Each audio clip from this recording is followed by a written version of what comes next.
Hello दोस्तों, आप सभी का आज स्वागत है आपके अपने ब्यूटीफुल से चैनल्स मैथ्स का चैनल सचिन भदौरिया क्लासेस में। तो दोस्तों, इससे पहले हम लोग चैप्टर्स 1 से लेकर के 5 तक के सभी वीडियोस लगभग बना चुका हूँ मैं। आई होप आप लोगों ने सभी वीडियोस अच्छे से देखे होंगे और आपकी समझ में भी आए होंगे। तो दोस्तों, अब इसी क्रम में आज हम लोग मैथ्स क्लास 10th का चैप्टर नंबर 7 जो कि है कोऑर्डिनेट ज्योमेट्री का, आज हम लोग इसमें कोऑर्डिनेट ज्योमेट्री की क्लास 10th की बात करेंगे। तो क्लास 10th की कोऑर्डिनेट ज्योमेट्री की बात करने से पहले दोस्तों, तो आज सबसे पहले हम लोग बात करेंगे कि कोऑर्डिनेट ज्योमेट्री के बारे में। क्लास 9th में हम लोगों ने पढ़ा था कि कोऑर्डिनेट ज्योमेट्री के बारे में कि इस प्रकार से 2D सरफेस को अगर हम इस तरीके से डिवाइड करें, ये हॉरिजॉन्टल सरफेस और वर्टिकल लाइंस में, तो इसे हम लोग कहते थे एक्स एक्सिस। ये हमारा एक्स एक्सिस हुआ करता था, ये हमारा वाई एक्सिस हुआ करता था, और ये दोनों जिस जगह पे पॉइंट एक दूसरे को कट करते थे इसे पॉइंट ऑफ ओरिजिन्स कहते थे। ये चीज़ें क्लास 9th में हमें बताई गई थी, पॉइंट ऑफ ओरिजिन। इसी को हिंदी में हम लोग मूल बिंदु के नाम से भी जानते हैं। तो हिंदी मीडियम के जो मेरे बच्चे इस वीडियो को देख रहे हों, तो जब भी हमारा मूल बिंदु का कॉन्सेप्ट आएगा, क्वेश्चन में मूल बिंदु की बात की जाएगी, तो हमेशा मूल बिंदु के कोऑर्डिनेट जो होंगे हम हमेशा 0,0 लेंगे। कोऑर्डिनेट का मतलब क्या होता था? कोऑर्डिनेट में जो पहली चीज़ दी जाती थी, ये दिखाया जाता था distance at x axis. X axis की डिस्टेंस पहले लिखी जाती थी। इंग्लिश में इसी को एबिस्का के नाम से जानते हैं। ये जो होता था ये हमारा, इसको कहते थे distance on at y axis. इसी को हम लोग ऑर्डिनेट के नाम से भी जानते हैं। तो दोस्तों, ये चीज़ें हमने पढ़ी थी। इसके अलावा हम लोगों ने क्लास 9th में सीखा था किसी भी पॉइंट्स को लोकेट करना। तो ये सब चीज़ें हम आई होप आप सभी लोग जानते होंगे अच्छे से। अगर नहीं दिक्कत है कोई बात नहीं, जल्दी हम क्लास 9 की वीडियोस जब बनाएंगे तो इन सब चीज़ों के बारे में बात करेंगे। फ़िलहाल हमारा इन सब चीज़ों का पॉइंट लोकेशंस का मैटर भी आएगा, भी कुछ एक क्वेश्चन है शायद, तो उसमें मैं आपको बताऊंगा अगर आया तो यहाँ पर दोस्तों अगर हम बात करें, यहाँ पर हमारी ये दो लाइन जो होती थी इस पूरी 2D सरफेस को 4 पार्ट्स में बांटती थी। इसको हम लोग कहते थे फर्स्ट क्वाड्रेंट। ये हमारा पहला क्वाड्रेंट होता था। इसी को हिंदी मीडियम के बच्चे प्रथम चतुर्थांश के नाम से जानते हैं। प्रथम चतुर्थांश, क्वाड्रेंट्स को चतुर्थांश कहा जाता है हिंदी में। ये हमारा सेकंड कोऑर्डिनेट होता था, सेकंड कोऑर्डिनेट इसे थर्ड कोऑर्डिनेट के नाम से जानते हैं। ये हमारा फोर्थ कोऑर्डिनेट होता था। इसमें एक चीज़ और आपको बताने वाली कि फर्स्ट कोऑर्डिनेट्स में हमारे एक्स और वाई दोनों पॉजिटिव होते हैं। सेकंड कोऑर्डिनेट में बात करें तो एक्स नेगेटिव वैल्यूज शो करता है, y positive values. Third coordinates में दोनों ही हमारे नेगेटिव साइन रिप्रेजेंट्स करते हैं। फोर्थ कोऑर्डिनेट में एक्स पॉजिटिव होता है और वाई नेगेटिव। इन पॉइंट्स का ये ऑर्डर जो मैं बता रहा हूँ, इसका कोऑर्डिनेट ज्योमेट्री में काफ़ी इंपॉर्टेंस है। आगे आप लोग इन सब चीज़ों के बारे में पढ़ेंगे। तो दोस्तों, हमें यहाँ पर ये सब चीज़ें तो थी, ये तो सिर्फ आपका 9th का रिवीजन था। क्लास 10th में जो बेसिक हम लोगों को चीज़ें पढ़नी है वो पढ़नी है इसमें डिस्टेंस फार्मूला। तो चलिए दोस्तों, हम लोग डिस्टेंस फार्मूला से हम शुरुआत करते हैं क्लास 10th की क्लास की आज की, और समझते हैं कि डिस्टेंस फार्मूला एक्चुअल में है क्या। अगर हम बात करें यहाँ पर एक हमारा ये कोऑर्डिनेट, ये हमने यहाँ पर एक कोऑर्डिनेट सिस्टम बनाया। हमारा ये एक्स एक्सिस है, ये वाई एक्सिस है, ठीक है। इसे वाई डैश और इसे एक्स डैश से रिप्रेजेंट्स करते हैं। ये हमारा पॉइंट ऑफ ओरिजिन से इसको ओ से रिप्रेजेंट्स करते हैं। मान लिया गया है कि कोई एक पॉइंट है हमारे पास P, ये एक पॉइंट है, इसके कोऑर्डिनेट हमारे पास हैं x1, y1। एक पॉइंट हमारा है ये Q, इसके हम कोऑर्डिनेट हम मान लेते हैं x2, y2। हमें करना क्या है? हमें इन दोनों पॉइंट्स के बीच की डिस्टेंस फाइंड करनी है। यहाँ पर हम लोग बात करने जा रहे हैं डिस्टेंस फार्मूला की। डिस्टेंस फार्मूला, हिंदी मीडियम के बच्चे इसी को दूरी सूत्र के नाम से भी समझ सकते हैं। दूरी सूत्र, डिस्टेंस फार्मूला, कि किसी भी दो पॉइंट्स के बीच के डिस्टेंस को फाइंड करना। ये देखिए दोस्तों, ये फॉर्मूला तो बुक में आपकी दिया गया है, इजीली मैं आपको बता सकता हूँ। मैं थोड़ा सा ये कॉन्सेप्चुअल्स पार्ट है जो हमको आपको बताना चाहते हैं कि ये बना कैसे है, कैसे आया है। तो थोड़ा सा इस कॉन्सेप्ट पे थोड़ा सा आपको दिमाग लगाना है मेरे साथ। वैसे सब चीज़ें मैं आपको एक्सप्लेन करता जाऊँगा, सिर्फ आप इस चीज़ को समझ लेंगे तो आपके लिए आगे बहुत सारी प्रॉब्लम्स नहीं रहेंगी और ये टॉपिक आपको बहुत ही अच्छे से समझ में आ जाएगा। तो चलिए दोस्तों, करते हैं क्या है, हम लोग इस पॉइंट्स पर यहाँ पर एक परपेंडिकुलर ड्रॉ करते हैं। मान लिया यहाँ पर एक पॉइंट पी क्यू था, इसे आर मान लेते हैं। ऐसे ही यहाँ से एक डिस्टेंस इस पर डालते हैं, इसे एस मान लेते हैं। यहाँ से आर एस के पैरेलल एक लाइन ड्रॉ करेंगे जो मानिए इसको यहाँ पे टी पे कट करती है। अब यहाँ पी से क्यू को ज्वाइन कर लेना है। करना क्या है दोस्तों, हमारा एम क्या है, उद्देश्य क्या है कि हमें distance between P Q find करनी है, दो पॉइंट्स के बीच की डिस्टेंस। तो हम लोग दो पॉइंट्स के बीच की डिस्टेंस को फाइंड करते हैं दोस्तों। तो दोस्तों अगर हम बात करें तो हमें यहाँ पर दो पॉइंट्स के लिए हमें इस ट्रायंगल्स पी क्यू टी, ये एक आपको दिख रहा होगा कि ये एक हमारा राइट एंगल ट्रायंगल्स बन रहा है और इसमें हमें पाइथागोरस थ्योरम लगाएंगे। तो उसके लिए हमें क्यू से टी तक की डिस्टेंस चाहिए और पी से टी तक की डिस्टेंस चाहिए। तो दोस्तों अगर हम बात करें इस पॉइंट आर के कोऑर्डिनेट की यहाँ पर, तो इस पॉइंट आर के कोऑर्डिनेट जो होंगे विच इज़ द x1, 0। एस की बात करें तो ये हमारा हो जाएगा x2, 0। इसी प्रकार से अगर हम बात करें इस पॉइंट टी की तो ये हो जाएगा हमारा 0, y1। क्यू की बात करें तो क्यू हमारा हो जाएगा 0, y2। इतना दोस्तों आपको समझ में आ गया होगा। फिगर से आपको दिख रहा होगा, फिगर से, कि R S is equal to P T. क्यों है? क्योंकि हमने यहाँ पे बाई कंस्ट्रक्शन इसको किया है, कंस्ट्रक्शंस करके पैरेलल करके इन दोनों को हम लोगों ने इक्वली कर दिया है, तो इक्वल बना दिया है। तो अगर आर एस की डिस्टेंस हमें पता चल जाए तो हम पी टी की डिस्टेंस निकाल सकते हैं।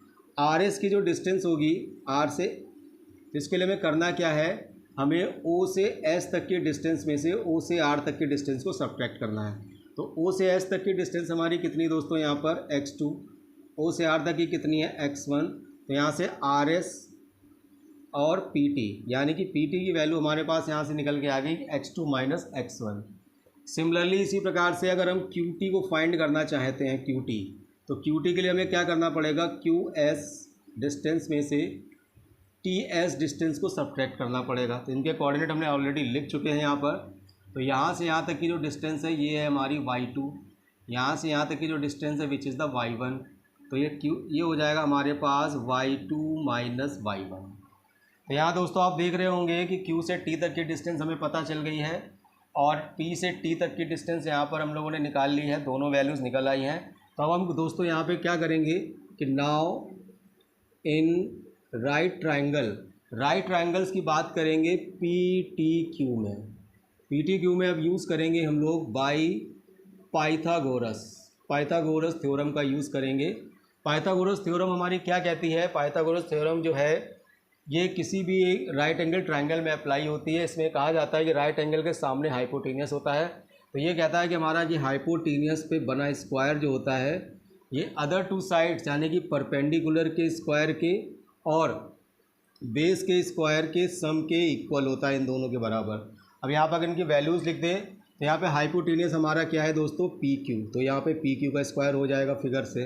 अगर हम बात करें यहाँ पे फ्रॉम फिगर की बात करें, ट्रायंगल पी टी क्यू आपको दिख रहा होगा यहाँ पे, from figure in triangle P T Q. तो पी क्यू हमारा हाइपोटेनियस है तो पी क्यू का स्क्वायर। बात करें परपेंडिकुलर हमारे पास दोस्तों यहाँ पर है, वैसे चलिए बेस को हम पहले लिख लेते हैं, नो प्रॉब्लम। तो यहाँ पे पी टी का स्क्वायर एंड क्यू टी का स्क्वायर। यहाँ पे वैल्यूज़ पुट करते हैं। पी टी हमने यहाँ पे क्या निकाला था, पी से टी तक की डिस्टेंस दोस्तों ये लिखी हुई है। पी से टी तक की डिस्टेंस हमारे पास है x2 minus x1 minus Q T का स्क्वायर। क्यू टी की बात करें, क्यू टी हमारे पास है यहाँ पे y2 माइनस y1 का स्क्वायर। अब हमें पी क्यू फाइंड करना है तो पी क्यू के लिए इसका अंडर रूट ले लेंगे, यानी कि x2 माइनस x1 का whole square plus y2 minus y1 का होल स्क्वायर। तो दोस्तों इस प्रकार से आपने देखा कि हमारे पास दो पॉइंट हमने P और Q जो लिए थे उनके बीच की डिस्टेंस PQ का फॉर्मूला हमारे पास आ गया है, which is the under root x2 minus x1 का square plus y2 minus y1 का स्क्वायर।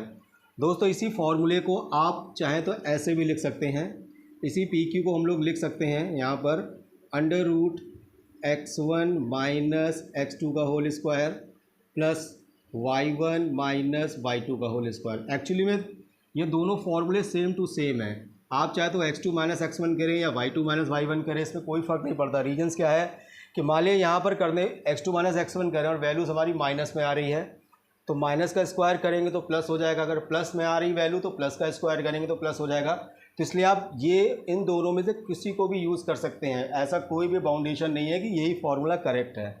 ये तो हमने यहाँ पर आपको फिगर से सेटिस्फाई कराया है कि फिगर से कैसे हम इसको फाइंड आउट कर सकते हैं।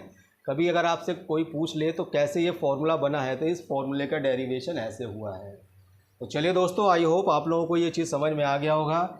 इसी को हम लोग, ये जो फॉर्मूले हैं इन्हीं को हम लोग डिस्टेंस फार्मूला कहते हैं। यही है हमारा डिस्टेंस फार्मूला, यही है हमारा डिस्टेंस फार्मूला। और इसी डिस्टेंस फार्मूला पे ही हमारी एक्सरसाइज 7.1 के क्वेश्चंस हैं, जो कुछ क्वेश्चंस हम देखते हैं इनको करने की, आपको समझाने के लिए कुछ क्वेश्चंस करता हूं मैं। और आई होप आप लोगों को ये चीज़ अच्छे से समझ में आ गई हो कि अब इस फॉर्मूले का यूज़ कैसे करना है। तो चलिए कुछ क्वेश्चंस के द्वारा हम लोग देखते हैं कैसे इन फॉर्मूले का यूज़ करना है। तो दोस्तों एक्सरसाइज 7.1 के कुछ क्वेश्चंस अब मैं यहाँ पर आप लोगों को कराने जा रहा हूँ। तो दोस्तों सबसे पहले बात करते हैं डिस्टेंस फार्मूले की। जब हम बात करेंगे यहाँ पर, अब हम लोग ये एक्सरसाइज 7.1 है। देखिए एग्जाम्पल के सम आपको इसलिए नहीं कराते हैं, उनके सॉल्यूशंस गिवन होते हैं। इससे क्या होता है कि कुछ पार्ट्स भी हमारा हो जाएगा और आपको कुछ करने में हेल्प भी हो जाएगी, क्वेश्चन समझने में। तो चलिए सबसे पहले बात करते हैं क्वेश्चन नंबर फर्स्ट के फर्स्ट पार्ट को। इसमें क्या, इसमें गिवन है कि एक कपल्स दिया गया है, इसमें कोऑर्डिनेट का 2,3 एंड 4,1 और हमसे कह दिया गया है कि find distance between given 2 points. इन दोनों पॉइंट्स के बीच की डिस्टेंस बताइए भाई। कोई बात नहीं, हम लोग इसको कंपेयर कर लें तो यहाँ से x1 हमारे पास 2 हो जाएगा, y1 हमारे पास 3 हो गया, इसी तरीके से x2 हमारे पास 4 हो जाएगा, y2 हमारे पास 1 हो जाएगा। डिस्टेंस फार्मूला लगाएंगे, d is equal to under root x2 minus x1 का square plus y2 minus y1 का होल स्क्वायर। वैल्यूज़ पुट करते हैं, x2 हमारे पास कितना है 4, x1 कितना है 2, तो 4 माइनस 2 का स्क्वायर, y2 कितना है 1, y1 कितना है 3, तो 5 स्क्वायर, 4 माइनस 2 हो जाएगा 2 का होल स्क्वायर, 1 माइनस 3 हो जाएगा माइनस 2 का होल स्क्वायर, 2 का स्क्वायर 4 माइनस 2 का स्क्वायर भी 4। आंसर आ जाएगा 4 प्लस 4 अंडर रूट 8। और इसी को हम लोग लिख सकते हैं 2 अंडर रूट 2। 4 इंटू 2 करेंगे, 4 में से 2 बाहर आ जाएगा स्क्वायर रूट में। तो ये हमारा हो गया फर्स्ट पार्ट। सेकंड पार्ट आप करेंगे, थर्ड पार्ट थोड़ा सा हमारी कुछ वैल्यूज़ इसमें a और b के टर्म्स में गिवन है। तो यहाँ पर हम इसको थोड़ा आपको करके दिखाना चाहते हैं। तो ये a minus B and minus a minus B, minus a minus B, इसमें भी हमें डिस्टेंस फार्मूला का यूज़ करेंगे। d बराबर, आप कंपेयर कर ही लेंगे। यहाँ पर फार्मूला यहाँ पर हमारे पास होता है x2 माइनस x1 का square plus y2 minus y1 का होल स्क्वायर। दोस्तों एक चीज़ आपसे हम ये कहना चाहते हैं कि हम जितने भी सम्स करते हैं मैथ्स में, मैथ्स को अच्छे से समझने का तरीका ये है कि उससे रिलेटेड जो भी फॉर्मूले हम यूज़ करते हैं उनको बार बार आप अपनी नोटबुक पे लिखिए, क्योंकि बार बार हम जिसकी चीज़ को रिपीटेशंस करते हैं वो चीज़ हमारे माइंड में बहुत अच्छी तरीके से फिट हो जाती है और एग्ज़ाम्स में कभी भी आ जाएगा तो आप फॉर्मूले नहीं भूलेंगे और आपको याद करने की ज़रूरत भी नहीं है।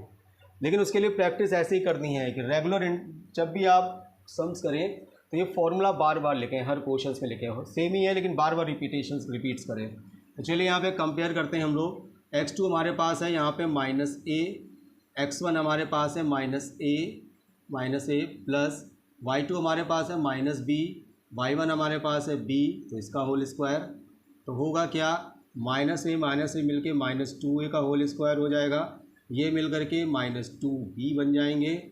यहाँ पे इनका स्क्वायर करेंगे तो ये 4a स्क्वायर हो जाएगा, ये 4b स्क्वायर हो जाएगा। इसमें से 4 को अगर हम कॉमन ले लें तो अंदर बचेगा a स्क्वायर प्लस b, और यहाँ से 4 बाहर आकर के हो जाएगा 2√a square plus b square. कहीं कहीं पर किसी क्वेश्चन में यहाँ पे प्लस माइनस भी गिवन होता है, नो प्रॉब्लम। एक बार प्लस में एक बार माइनस में, जब भी अंडर रूट लेते हैं तो वो प्लस माइनस में वैल्यूज गिव करता है, तो आप इस तरीके से इसके आंसर्स को शो कर सकते हैं। तो दोस्तों ये है हमारे फॉर्मूले का यूटिलाइजेशन, फॉर्मूले का यूज़। अब आपको एक थोड़ा सा कॉन्सेप्ट हमारा जो है कोलिनियर का कॉन्सेप्ट है, वो भी एक क्वेश्चंस के द्वारा हम आपको समझाना चाहते हैं। इसी में क्वेश्चन नंबर आपका 3 दिया गया है, क्वेश्चन नंबर 3। क्वेश्चन नंबर 3 में कह रहा है कि पूछा जा रहा है हमसे कि इस पॉइंट्स हमारे पास हैं 1,5, 1,5, दूसरा पॉइंट है हमारे पास 2,3, और थर्ड पॉइंट है हमारे पास यहाँ पे -2, -11।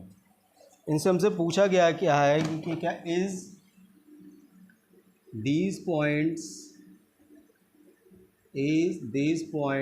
are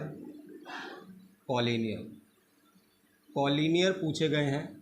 तो कॉलिनियर का कॉन्सेप्ट ये होता है कि वैसे ऐसे पॉइंट जो तीन ऐसे पॉइंट जो एक स्ट्रेट लाइन पे लाई करते हैं उन्हें कॉलिनियर्स कहते हैं।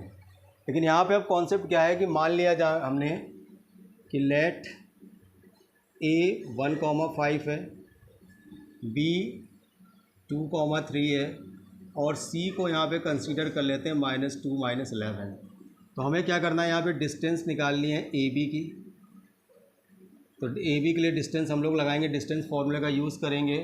तो 2 - 1 का स्क्वायर प्लस 3 - 5 का स्क्वायर, तो ये हो जाएगा 2 - 1 से 1 हो जाएगा, 1 का स्क्वायर, 3 - 5 से -2 का स्क्वायर हो जाएगा। तो 1 का स्क्वायर 1, 2 का स्क्वायर 4, तो ये आ जाएगा √5। इसी तरीके से अब बी सी के बीच की डिस्टेंस निकालते हैं। तो बी सी की डिस्टेंस हो जाएगी -2 का होल स्क्वायर प्लस -11 -3 का होल स्क्वायर, तो ये हो जाएगा -2 मिलके -4, ये हो जाएगा -14, -4 का स्क्वायर करेंगे तो 16 आ जाएगा। 14 का स्क्वायर दोस्तों करते हैं तो 196 आता है, दोनों का अंदर सम्स कर देंगे तो 196 प्लस 16 मिल करके आ जाएगा 212। एम आई राइट? 6, 6, 12, 9 और 1, 10, 11। ओके, अब दोस्तों हम फाइंड करते हैं यहाँ पे ए से सी की डिस्टेंस निकालते हैं। तो ए से सी के लिए भी है -2 इंटू -1 का होल स्क्वायर प्लस -11 -5 का होल स्क्वायर, तो -2 और ये मिलके हो जाएंगे -3, यहाँ से ये -11 और 5 मिलके हो जाएंगे -16 का स्क्वायर, 3 का स्क्वायर 9 हो जाएगा, 16 का स्क्वायर दोस्तों होता है 256। दोनों को प्लस कर देंगे तो आ जाएगा ये 265। एम आई राइट? 9, 6, 15। ओके, तो मान लिया जाए कि जैसे एक पॉइंट ये है, ये ए, ये पॉइंट है दूसरा बी, और इसी पर एक तीसरा पॉइंट है सी। तो इफ़ कोलिनियर के लिए कंडीशंस क्या होती है? कंडीशन फॉर कोलिनियर कि if A B plus B C is equal to A C के, अगर ये कंडीशन फुलफिल हो जाती है तो ए बी सी हमारे कोलिनियर हो जाएंगे। तो यहाँ पर जब हम ए बी की जगह पे पुट करेंगे तो A B is equal to √5, B C जो है विच इज़ 212, और ए सी जो है हमारा विच इज़ √265। तो ये नेवर, ये कंडीशन जो होगी सेटिस्फाई नहीं होगी। √5 + 200 √212 is never be equal to the √265। तो इस कंडीशन में, ये कंडीशन यहाँ पे वेरीफाई नहीं हो पाई है, तो हम लिख देंगे कि so given points are not collinear. ठीक है दोस्तों, तो इस प्रकार से हमारा ये क्वेश्चन यहाँ पे होता है समाप्त। अगर ये कंडीशंस यहाँ पे आ जाती है कि दोनों का सम इसके बराबर इक्वल हो जाता, तो ये गिवन पॉइंट्स जो होते हैं हमारे कॉलिनियर हो जाते हैं। लेकिन दोस्तों अब ये कॉलिनियर पॉइंट्स नहीं है हमारे, क्यों? क्योंकि ये कंडीशन जो है हमारी यहाँ पे सेटिस्फाई नहीं हो पाई है। तो चलिए दोस्तों, अब इसी के साथ हम लोग आगे बढ़ते हैं और कुछ क्वेश्चंस करके देखते हैं। हमने आपके लिए वैसे ऐसे क्वेश्चंस पहले से पिक करके रखे हैं जो थोड़ा सा डिफरेंट्स हैं, अलग हैं, जिनको करने में आपको मज़ा आए, समझने में दिक्कत हो। बाकी के जो क्वेश्चन मैं छोड़ रहा हूँ वो सिंपल फार्मूला बेस्ड क्वेश्चंस हैं, उसमें आपको कुछ भी नहीं करना है। तो इसी क्रम में दोस्तों एक क्वेश्चन नंबर हमारे पास 6 है। 6 में क्या है?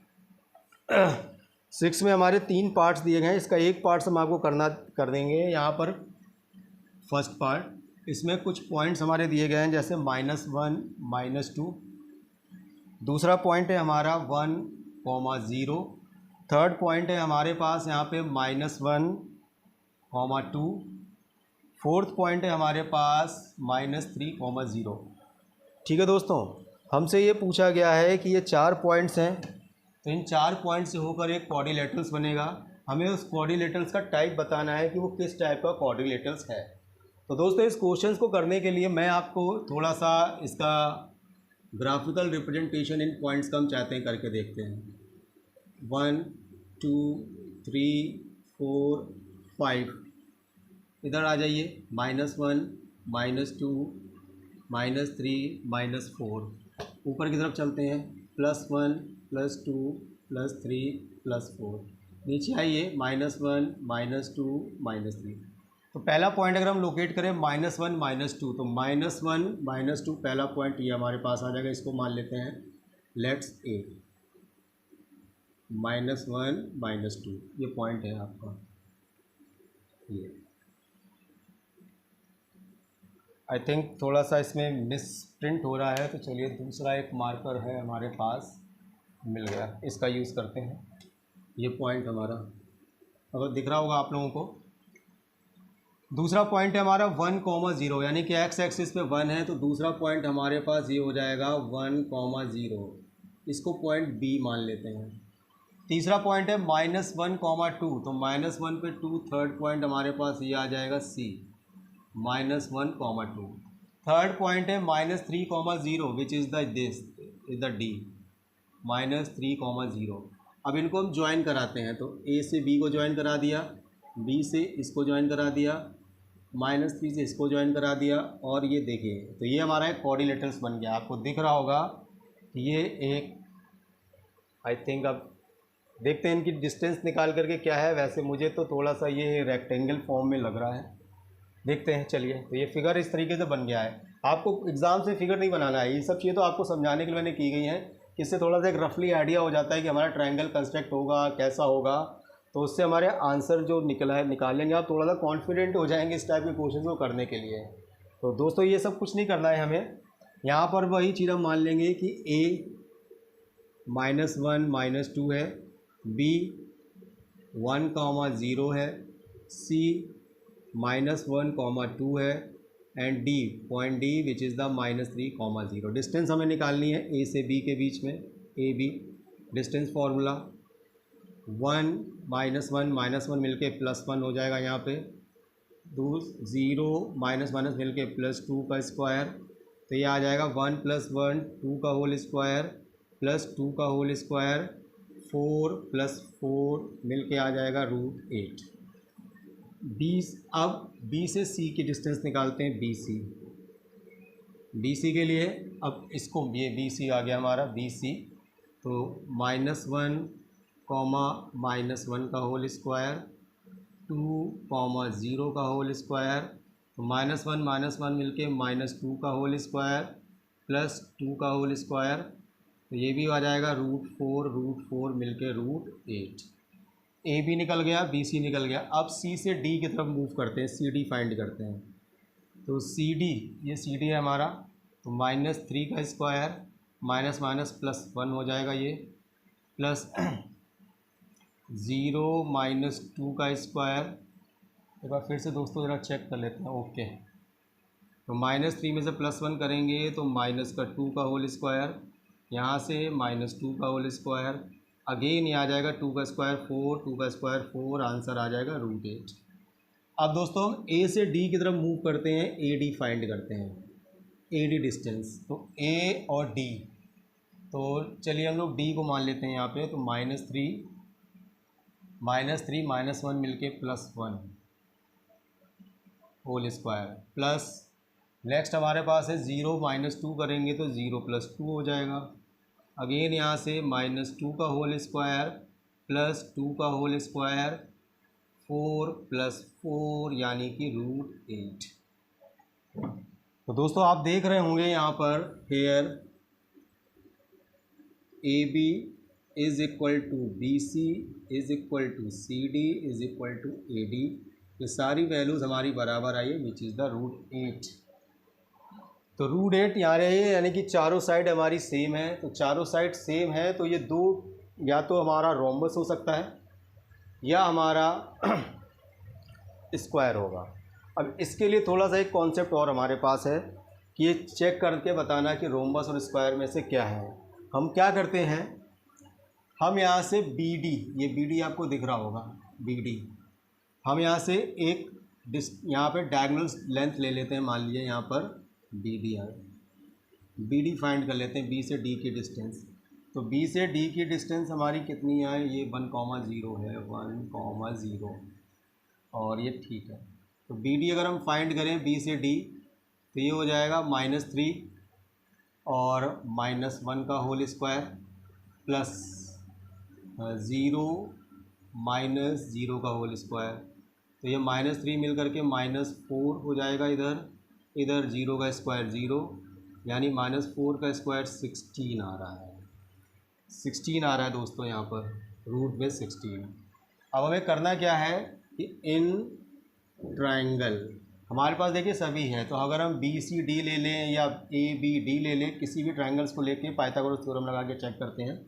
तो इन ट्रायंगल BCD में देखते हैं, BCD में, तो BCD में अगर हम देखें यहाँ पर, तो ये हाइपोटेनियस बन रहा है। तो यहाँ पर अगर हम BD का स्क्वायर निकालें तो BD का स्क्वायर 16 आ जाएगा, ये हमने निकाला है अभी। इसके बाद अगर हम BC का स्क्वायर करें, BC का स्क्वायर, BC हमारे पास आया था दोस्तों √8, तो ये 8 आ जाएगा। इसी प्रकार से अगर हम CD का स्क्वायर करें तो ये भी 8 आ जाएगा। अब यहाँ पे अगर हम BC का स्क्वायर प्लस CD का स्क्वायर करते हैं तो यहाँ पर देखिए दोस्तों, ये 8 + 8 मिलके 16 आ रहा है, which is the BD of square. तो इसका मतलब ये हो जाएगा कि ये hence triangle BCD is a right angle triangle, right angle triangle. और अगर ये राइट एंगल ट्रायंगल है तो हैंस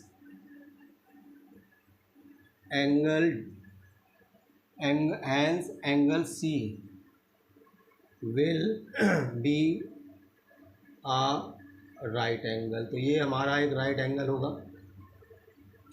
इतना दोस्तों करने के बाद हम यहाँ पर लिख देंगे सिमिलरली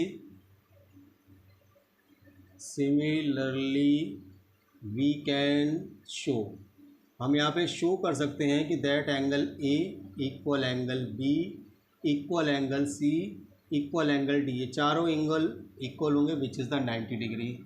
अब एक ऐसा कोऑर्डिनेटर जिसकी चारों साइड इक्वल है, ईच एंगल 90 डिग्री का है, तो हम जानते हैं कि ऐसे कोऑर्डिनेटर्स को हम लोग स्क्वायर कहते हैं। तो हैंस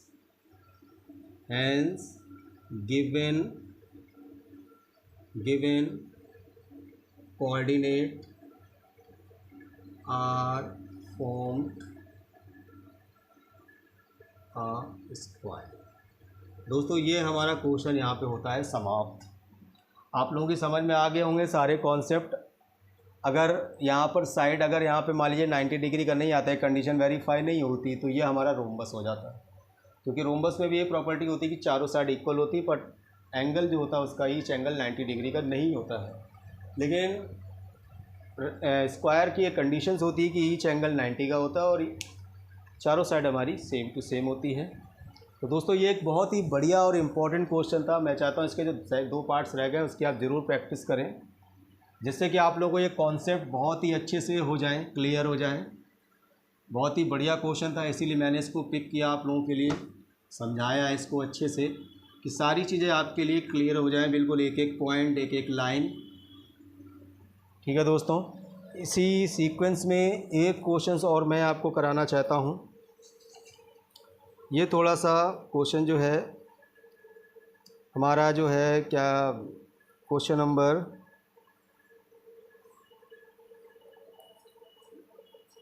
10 की बात करते हैं। चलिए,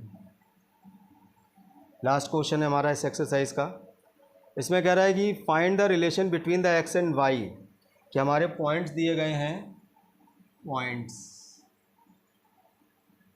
क्या पॉइंट्स हैं?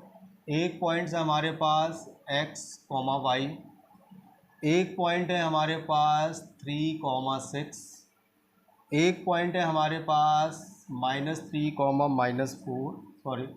-4 और कह रहा है एक्स और वाई में एक ऐसा रिलेशन बताइए कि पॉइंट एक्स वाई पॉइंट्स 3, 6, -3, 4 से इक्वी डिस्टेंस है। यानी कि मान लेते हैं पॉइंट P है, ये Q मान लेते हैं, इसे R मान लेते हैं। हमारे पास गिवन कंडीशन है, गिवन है कि PQ is equal to PR, ये हमें कंडीशंस गिवन है। ओके दोस्तों, नो प्रॉब्लम। PQ के लिए हम लोग डिस्टेंस फार्मूला लगाएंगे। तो एक काम करते हैं, यहाँ पर PQ के लिए फार्मूला क्या होता है? √PQ। यहाँ पे अब x1 वाला फार्मूला लगाते हैं। यहाँ पर x -3 का स्क्वायर प्लस y -6 का होल स्क्वायर इक्वल, इसमें लगाते हैं तो ये हो जाएगा x प्लस माइनस माइनस मिल के +3 हो जाएगा, x +3 का स्क्वायर प्लस y -4 का स्क्वायर। चूँकि यहाँ पे अंडर रूट दोनों तरफ है तो हम अंडर रूट को यहाँ पे स्क्वायरिंग कर देंगे both side, squaring on both sides. तो होगा कैसे? अंडर रूट का ये कहानी ख़त्म हो जाएगी, हमारे पास सिर्फ बचेगा x -3 का स्क्वायर प्लस y -6 का होल स्क्वायर, इधर बचेगा हमारे पास x +3 का होल स्क्वायर प्लस y -4 का होल स्क्वायर। तो दोस्तों अभी इसको करना क्या है, इनको ओपन करना दोनों साइड से। तो इधर फॉर्मूला लगाएंगे a -b के होल स्क्वायर की आइडेंटिटी का। तो आइडेंटिटी होती है हमारे पास a -b के होल स्क्वायर की, a का स्क्वायर प्लस b का स्क्वायर प्लस 2ab। इसी के साथ अगर बात करें प्लस की, तो a + b के होल स्क्वायर की आइडेंटिटीज़ होती है, सॉरी यहाँ पे माइनस आएगा, a का स्क्वायर प्लस b का स्क्वायर प्लस 2ab। हमें इन आइडेंटिटीज़ का यूज़ करना है। यहाँ पे a -b वाला लगाएंगे तो a की जगह पे x है तो x का स्क्वायर, b की जगह पे 3 है तो 3 का स्क्वायर 9, -2ab करेंगे तो 2 3 जा 6x प्लस y का स्क्वायर 6 का स्क्वायर 36 -6 2 जा 12y। ओके, इधर लगाते हैं a का स्क्वायर प्लस 3 का square 9 plus 6x plus y का स्क्वायर प्लस 4 का स्क्वायर 16 माइनस का 8y। तो दोस्तों इधर देखिए, एक्स स्क्वायर से ये एक्स स्क्वायर कैंसिल हो जाएगा, +9 से ये +9 इधर का कैंसिल हो जाएगा, वाई स्क्वायर से वाई स्क्वायर कैंसिल हो जाएगा। और कुछ है? इधर हमारे पास क्या बचा? हमारे पास इधर बचा माइनस का 6x माइनस का 12y प्लस का 36। इधर क्या बचा दोस्तों हमारे पास? 6x माइनस का 8y और प्लस का 16। इसको उधर ले जाते हैं क्योंकि ये माइनस से फिर माइनस करना पड़ेगा, इसी को उधर ले जाते हैं। तो 6x माइनस का 6x उधर जाके प्लस का 6 हो जाएगा, माइनस का 8y माइनस का 12 उधर जा कर के प्लस का 12y बन जाएगा, प्लस का 16 36 जा कर के माइनस का 36 इक्वल टू 0। 6 और 6 मिल के दोस्तों आ जाएंगे 12x। 12 में से 8 को माइनस करेंगे तो प्लस का 4y और 36 में 16 को माइनस करेंगे तो माइनस का 20 इज इक्वल टू 0। हमें इसमें से हम देख सकते हैं कि 4 पूरे में से कॉमन है या 4 का डिवीज़न दे देंगे तो ये रिलेशन हमारे पास आ जाएगा 4 3 ज़ा 3x plus y -4 is equal to 0। इसी को हम लोग ऐसे भी लिख सकते हैं कि 3x plus y is equal to 4। हमें पूछा गया था what is the relation between x and y. तो एक्स एंड वाई के बीच में जो रिलेशन हमारे पास दोस्तों निकल करके आया है, which is the 3x + y is equal to 4। इस तरीके से दोस्तों ये हमारा क्वेश्चन यहाँ पे होता है समाप्त। और इसी के साथ में मैं यहाँ पर अपना वीडियो भी स्टॉप बंद कर रहा हूँ। और आगे आप लोग अगर कोई प्रॉब्लम आती, मैं बार बार अपने वीडियोस में आपसे इसीलिए कहता हूँ कि आप लोग कमेंट्स करें, ज़्यादा से ज़्यादा शेयर करें, सीखें। मैं सिर्फ आप लोगों को सिखाने के पर्पज़ से ही ये चैनल चला रहा हूँ कि आप लोग सीखें। जो भी आपकी क्वेरीज़ हैं, कुछ प्रॉब्लम्स हैं, तो आप प्लीज़ मुझे कमेंट सेक्शन में जा करके अपना बताएँ कि सर मुझे इस तरीके की ऐसी प्रॉब्लम्स आ रही है। तो थोड़ा सा मैं अपने वीडियोज़ को और अच्छे से बनाऊँगा, डाउट्स क्वेश्चंस पे वीडियोज़ अपने बनाएंगे। और आप लोगों की जितनी ज़्यादा से ज़्यादा हेल्प हो सके बोर्ड एग्ज़ाम्स में, उतना ज़्यादा अच्छा है। मैं चाहता हूं कि आप सभी लोग बोर्ड एग्ज़ाम्स में अपने मैक्सिमम मार्क्स को लें। मेरा टारगेट तो आपके लिए 100 का ही है, 100 आउट ऑफ 100 आने चाहिए। और मैं कोशिश करूंगा कि अगर आप लोग मेरे वीडियोस को देख रहे हैं, पसंद कर रहे हैं, लाइक कर रहे हैं, शेयर कर रहे हैं, तो आप लोग बहुत ही अच्छे तरीके से अपने बोर्ड एग्ज़ाम्स में मार्क्स गेन करें। और दोस्तों अगर वीडियोस पसंद आ रहे हो तो चैनल को सब्सक्राइब कराएं, दोस्तों के बीच में शेयर करें और ज़्यादा से ज़्यादा 20 लोगों तक इस चीज़ को पहुँचाएँ। Thank you.